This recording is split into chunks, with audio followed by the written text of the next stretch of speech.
Stop blaming your spouse for what God is trying to refine in you. Family, I know it's hard. I know you're tired. I know you feel like you're the only one who's trying to save your marriage right now and make your marriage better. Like if your spouse would just change and everything will finally get better, right? But what if the breakthrough you've been praying for in your marriage, what if it has to start with you first? Think about that. Like, what if God isn't just testing your patience? What if he's actually refining your heart? Family, this is DB with your Make Your Marriage Better moment. Look, I know it's easy to point out what your spouse is doing, what they ain't doing, what's wrong with them. I mean, believe me, I used to do it all the time, but let's flip it real quick, right? How is God trying to grow you in this season? Are you showing the same grace that you expect to receive? Like, are you praying for them?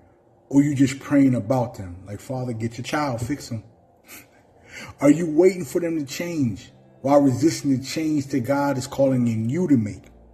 Like, your spouse isn't the real enemy. And I say this all the time. The battle starts with you. Listen. Romans 12:2 says, be transformed by the renewing of your mind. I would say this again and again and again. Most marriages don't struggle because of lack of love.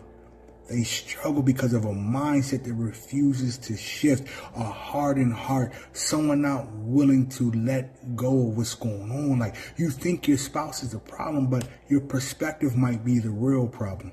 You're waiting on them to change, but God is waiting on you to surrender and yield. Yes, hold on. There's a distinct difference between that, and I'll break that down another time, right? But I want you to think about this. You're fighting for control when love requires humility. Your breakthrough is really going to begin when you stop asking God to fix your spouse and start asking him to transform you and how you're showing up. So before you try to fix your marriage, ask God to fix your mindset.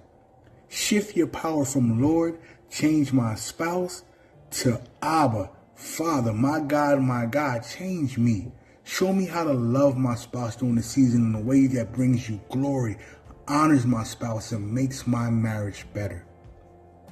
Do you know how many times I had to bend and get down on my knees and my face and whisper that prayer? My goodness. How many times I had to ask God to show me how to love my spouse in a better way? But let me tell you this, like when you shift your mindset, when you change the way you see your spouse, the way you see your spouse will change. When your heart heals, your love deepens. And when you start leading with grace, man, your marriage has a true chance to thrive. So I want you to pray this prayer today, right? Lord, change me. Help me to see my spouse through your lens of love, grace, and mercy so I can love my spouse better. Family, if you're ready to shift your mindset and fight for your marriage God's way, drop a ready in the comments and say, let's get it. Let's do the work. You're not alone in this, and I need you to remember this right here. You are loved. You are special. God cares. God sees you. Your marriage can and will get better. All right?